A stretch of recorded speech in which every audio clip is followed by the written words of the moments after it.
Assalamualaikum warahmatullahi wabarakatuh.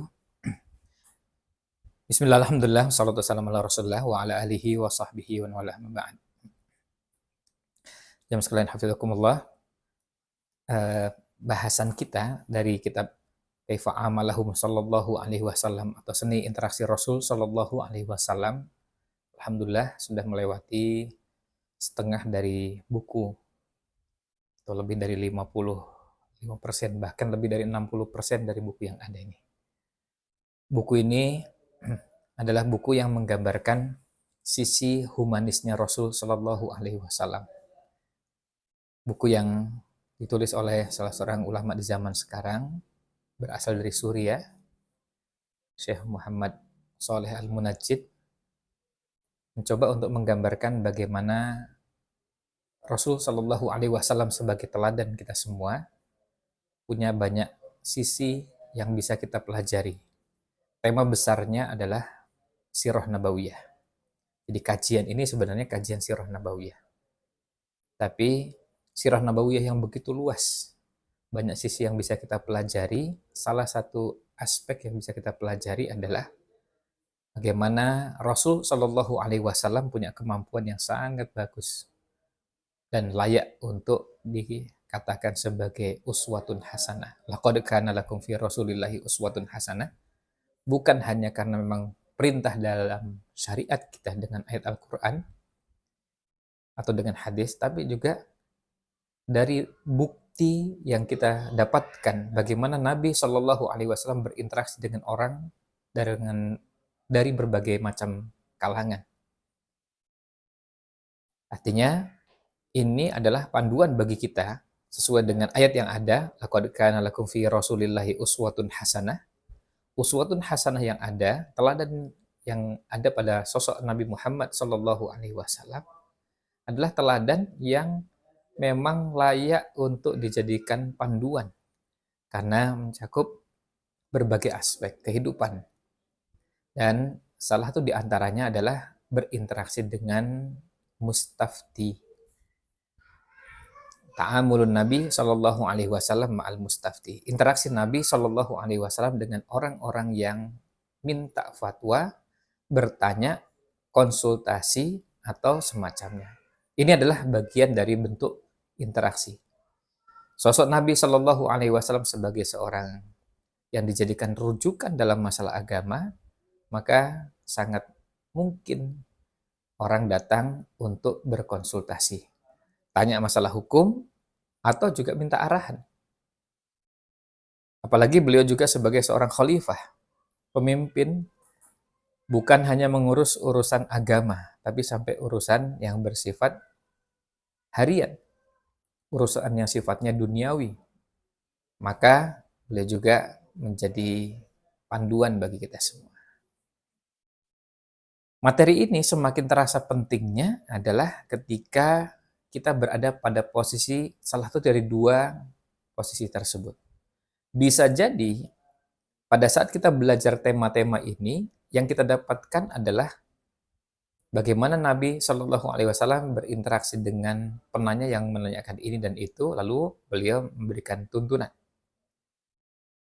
Bagi kita, ini bisa sekaligus jadi pelajaran bagi siapapun di antara kita yang berada pada posisi baik seperti Nabi Shallallahu Alaihi Wasallam yang ditanya sebagai ustadz, dai, mubaligh, kiai, atau yang kedua sebagai penanya. Kita belajar semuanya. Karena dari situ kita bisa mengetahui kadang-kadang ada penanya yang perlu belajar adab. Ada yang ngotot sekali dengan pertanyaannya. Ada yang kadang-kadang bertanya untuk sesuatu yang kurang bermanfaat, anfaidah, bahkan bisa sampai tadi anfaidah, tidak bermanfaat sama sekali. Atau mungkin bentuk-bentuk yang lain. Jadi siapapun kita, dua-duanya sama-sama bisa mengambil pelajaran dari interaksi Nabi Shallallahu Alaihi Wasallam. Oleh karena itu, bahasan ini sangat penting dan kita semua berkepentingan. Kita semua sangat membutuhkan karena memang ini dibutuhkan dalam keseharian kita. Kita bisa jadi berada pada posisi orang yang bertanya atau yang ditanya. Dan Nabi Shallallahu Alaihi Wasallam ketika memberikan teladan sebagai seorang yang ditanya, jelas itu uswatun hasanah, tapi juga arahan beliau kepada penanya juga jadi pelajaran bagi kita. Jangan sampai kita bertanya untuk hal-hal yang kurang bermanfaat. Atau yang betul-betul sama sekali tidak bermanfaat sama sekali. Tidak ada faedahnya. Contohnya misalnya, seperti yang pernah kita angkat adalah pada pembahasan tentang orang bertanya, Ustadz gimana caranya kalau orang sholat berada di pesawat ulang-alik, hampa udara. Sholatnya menghadap kemana? Sebagaimana cara sholatnya? Takbir, kemudian ruku, i'tidal, sujud, sampai dengan terakhir salam. Karena berbeda dengan kalau kita berada di ruang seperti sekarang ini. Dengan leluasa kita bisa takbiratul ihram, kemudian ruku, i'tidal, kemudian sujud. Itu semua bisa kita lakukan dengan mudah. Nah, tetapi persoalannya adalah bahwa pertanyaan ini pertanyaan yang kalau dilihat dari sisi prioritas, ada pertanyaan-pertanyaan yang lain yang lebih penting untuk ditanyakan sebagai panduan dalam beramal. Sebagai panduan dalam kehidupan. Itu malah tidak ditanyakan. Yang ditanyakan justru malah yang lain. Nah, ini contoh sisi yang perlu diungkap. Ini sisi yang perlu digali, diangkat, supaya kita semua bisa mengambil pelajaran dari situ. Agar tidak melakukan hal yang sama. Sebab jangan sampai kita bertanya untuk sesuatu yang sebetulnya kurang bermanfaat atau bahkan betul-betul tidak bermanfaat. Kita berharap ini tidak terjadi.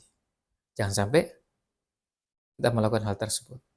Atau bertanya sebetulnya hendak menghindar dari kewajiban syariat. Diperintahkan begini lalu tanya. Diperintahkan begini lalu tanya lagi, tanya lagi. Yang sebetulnya nanti ujungnya kemudian mengatakan, wah kalau gitu susah dong. Sulit kalau begini dan begitu. Bukan dengan semangat bertanya itu untuk menggali dan mendapatkan jawaban sehingga kita punya panduan untuk mengamalkannya. Nah, ini contoh sisi uswatun hasanah pada sosok Nabi Muhammad Shallallahu Alaihi Wasallam. Dan kita semua sama-sama berkepentingan. Maka pada saat kita membahas bahasan-bahasan ini, jangan sekali-kali ada di antara kita yang berpikir, saya ini bukan ustadz, bukan ustazah, bukan mubalik, bukan dai, bukan kiai, dan saya tidak berkepentingan dengan itu. Karena saya kan bukan ustadz, saya bukan ustazah, gak ada yang tanya pada saya. Mau tanya, jangankan masalah-masalah yang rumit, tanya yang sederhananya gak ada. Tentu tidak begitu. Kita tidak boleh berada pada posisi atau sikap seperti itu. Karena sebenarnya, kalaupun seandainya tidak ada seorang pun yang bertanya pada kita, bisa jadi kita berada pada posisi orang yang bertanya. Tetapi begini, bisa jadi sebenarnya yang bertanya pada kita, jangan dibayangkan selalu orang-orang di pengajian. Bisa jadi yang bertanya pada kita adalah anak-anak kita sendiri. Dengan pertanyaan-pertanyaan yang mungkin sederhana.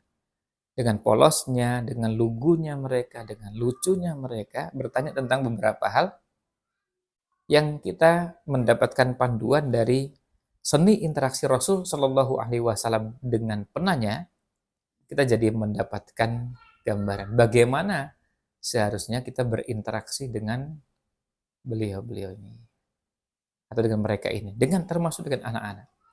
Anak tidak harus anak kita sendiri, anak bisa jadi anak tetangga, anak teman, atau mungkin dari keluarga kita. Ada keponakan, ada siapapun. Dengan polosnya mereka bertanya tentang beberapa hal. Kita perlu bijak memberikan jawaban, termasuk juga perlu bijak untuk mengarahkan. Karena kadang-kadang ada pertanyaan-pertanyaan, sekali lagi, sebetulnya ada hal-hal yang lain yang lebih bermanfaat. Ada pertanyaan yang sebetulnya perlu ulasan-ulasan lebih jauh dan mendalam agar mereka mendapatkan manfaat lebih banyak. Nah, ini sedikit untuk menegaskan apa yang sudah kita bahas sebelumnya Dan apa yang sedang kita bahas saat ini, mudah-mudahan ini semua menjadi penyemangat bagi kita semua untuk lebih bersemangat belajar. Belajar sirah nabawiyah dan secara khusus bahasan yang sedang kita bahas saat ini, yaitu seni interaksi Rasul Shallallahu Alaihi Wasallam dengan mustafti atau dengan penanya, dengan orang yang konsultasi, dengan orang yang curhat, dan semacamnya. Mudah-mudahan Allah SWT membimbing kita untuk mengenal agama ini dengan baik, dan mudah-mudahan Allah mengantarkan kepada kita bagaimana kita berada di jalan yang diajarkan oleh Rasul Shallallahu Alaihi Wasallam. Demikian, wallahu a'lam. Sallallahu ala nabiyina Muhammad wa ala alihi wa sahbihi ajmain.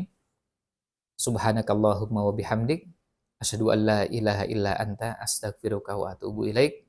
Assalamualaikum warahmatullahi wabarakatuh.